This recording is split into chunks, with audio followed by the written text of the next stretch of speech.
अस्सलाम वालेकुम दोस्तों, मैं हूं फैसल शकील। आपको बताऊं कि सिंध में डाकुओं का इस हद तक राज है कि पुलिस अफसरान अपने शोहदा की लाशें नहीं ले सकते। उनकी लाशें जो है वो सिफारिश की बुनियाद पर दी जाती हैं। पुलिस अफसरान से छीना हुआ असला, बख्तरबंद गाड़ियां डाकुओं के कब्जे में, दहशत गर्दों के कब्जे में। पुलिस जो है वो सिर्फ और सिर्फ दावे और वादे कर रही है। 5 पुलिस एहलकार शहीद हो गए घोटकी में। डाकुओं ने जो है वो व्हाट्सएप बनाए, व्हाट्सएप बना के आला अफसरान को भेजे, चैलेंज किया रियासत को। लेकिन सिंध सरकार जो है वो लगी पड़ी है सिर्फ और सिर्फ जो है वो वादों और दावों में, और अमली इकदाम कुछ भी नहीं है। किसी तरह मैं बात कर रहा हूँ घोटकी की। घोटकी में जो कुछ रोज कबल 5 पुलिस अफसरान, जिसमें डीएसपी, 2 एसएचओ और 3 एहलकार शामिल थे, शहीद हुए। इनको जो है वो किस तरह बेदर्दी से शहीद किया गया, इसकी अंदरूनी कहानी आपको बताऊंगा। एक डाकू था सल्तू शर, जिसको जो है वो दावत के बहाने जो है वो एक डोगर नामी शख्स ने, जो पुलिस अफसर है, उसने अपने पास बुलाया और वहां पर उसको मुकाबले में मार दिया। उसके सर की कीमत थी। सल्तू शर के मरने के बाद जो है वो उसके साथियों ने प्रोग्राम बनाया कि पुलिस से बदला लेना है इसका, और पुलिस को जो है वो सबक सिखाना है। इस सिलसिले में जो है वो पुलिस और डाकुओं में जो दोस्ती थी वो दुश्मनी में तब्दील हो गई। और अब ये हुआ कि घोटकी से चंद लोगों को इन दहशतगर्दों ने अगवा किया और अगवा करके कच्चे के इलाके में ले गए। पुलिस को जब ये इत्तला मिली तो डीएसपी अब्दुल मालिक और दीगर उनकी टीम जो है वो इन मुखबिरों का सुराग लगाने के लिए और इनके पीछे जाने के लिए सिंध के कच्चे के इलाके रोंती में गई। वहाँ पर जो है वो रोंती और पंजाब का इलाका, जो माचका कच्चे का इलाका है, इसके दरमियान में सल्तू शर के एक अजीज सोनू शर का मकान है, जो कि 1 से 1.5 एकड़ का मकान है। इस मकान को जो है वो पुलिस अफसरान ने अपना बेस कैंप बनाया, और बेस कैंप बनाने के बाद जो है वो इन डाकुओं पर प्रेशर डेवलप करने के लिए आला अफसरान से और जो कुछ इदारे हैं उनसे रब्ता किया। तो ये वहाँ पर मौजूद थे कि 100 से ज़ायद दहशत गर्दों ने जो है वो पुलिस पर हमला कर दिया। चारों तरफ से गोलियां बरसाई गई, 10,000 के करीब गोलियां चलाई गई। इसके अलावा दर्जनों रॉकेट चलाए गए, लेकिन पुलिस अफसरान क्या करते, बेबस। उनके पास तो सिर्फ एसएमजीज थी, वो जो है इसका मुकाबला नहीं कर सके। 5 पुलिस अफसरान जो है उसमें शहीद हुए, जिसमें डीएसपी अब्दुल मालिक, इंस्पेक्टर मालिक और इसके अलावा एसएचओ दीन मोहम्मद समेत 5 एहलकार की शहादत हुई। शहादत के बाद डाकुओं की, दहशतगर्दों की आप जुर्रत देखें कि वो शोहदा की लाशें जो है वो ले गए और देने का नाम नहीं ले रहे थे। उस पर जो है वो सिंध पुलिस की, पंजाब पुलिस ने मदद की। सिंध पुलिस की जानिब से जो है वो रब्ता किया गया पंजाब पुलिस के एक एसएचओ से, जो कि जिसने डाकुओं पर एक एहसान किया था, इन दहशतगर्दों पर एहसान किया था, और उसकी मार्फत के ज़रिए शोहदा की लाशें जो है वो दी गई। घोटकी पुलिस को वो शोहदा की लाशें मिली।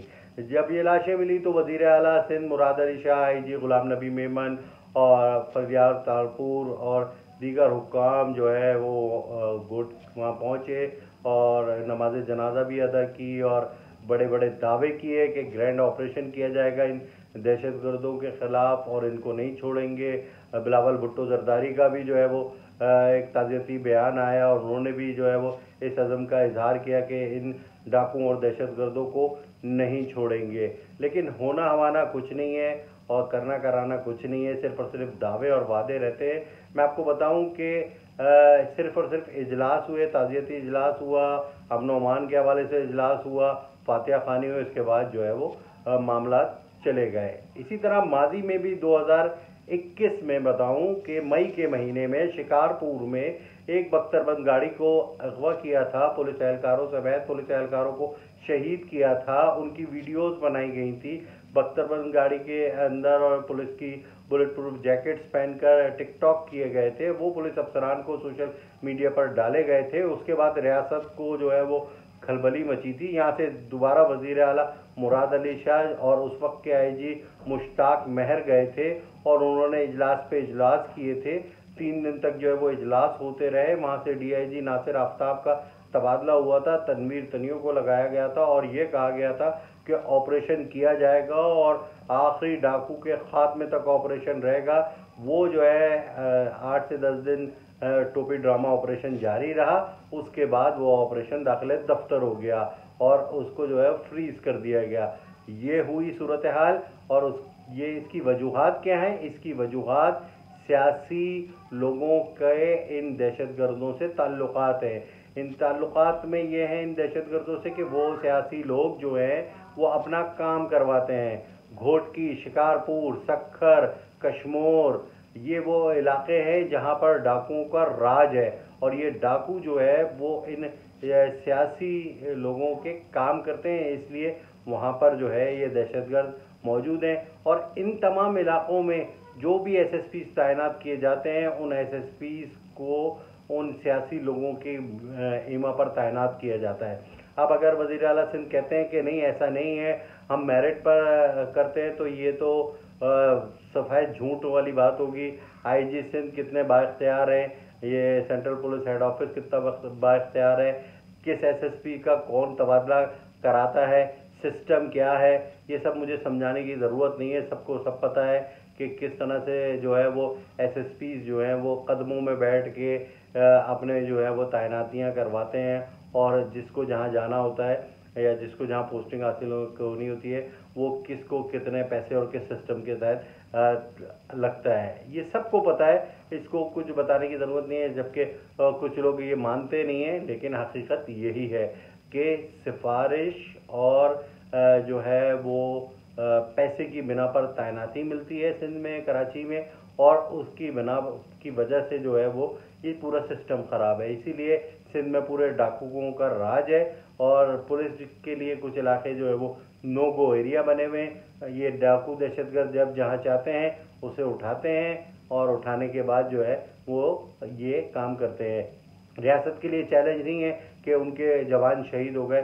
इन तमाम इलाकों में रवा साल 113 पुलिस अफसरान और एहलकार शहीद हो चुके हैं। लेकिन हमारे पुलिस अफसरान और हुक्मरानों को सिर्फ और सिर्फ स्टेटमेंट, मीडिया स्टेटमेंट तक ही मुहित है। अमली इक़दाम किसी किस्म के नहीं किए जाते।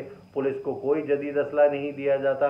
पुलिस के पास जो है वो बख्तरबंद गाड़ियाँ कैसी हैं, वहाँ पर नफरी कितनी है, वहाँ पर कच्ची की सड़कें कितनी बनी है, वहाँ पे किस तरह से पुलिस चौकियाँ बनाई जाएंगी या होगा, कुछ भी नहीं। सिर्फ और सिर्फ दावे और वादे किए जाते हैं। इस दफ़ा भी दावे और वादे किए गए, उसके बाद जो है वो अभी तक खामोशी है। देखते हैं कि क्या होता है। ये वीडियो याद रखिएगा। और मेरी पुरानी वीडियो जो कि मई 2021 की थी, वो भी देख लीजिएगा। उसमें भी मैंने जो है वो यही सब बातें कुछ की थी उस वक्त की, जो आप कर रहा हूँ। तो मेरी तो उम्मीद यह है कि काश कोई अच्छा और बाइख्तियार पुलिस अफसर आए, और जो है वो कोई संजीदा सियासतदान आए जो कि इस पूरे सिस्टम को ठीक करे, और यहाँ पर मेरिट पर तैनातियाँ हों, और जो है मेरिट पर काम हो, और इन दहशतगर्दों का खात्मा हो सके। अपने कमेंट ज़रूर दीजिएगा। अस्सलाम वालेकुम।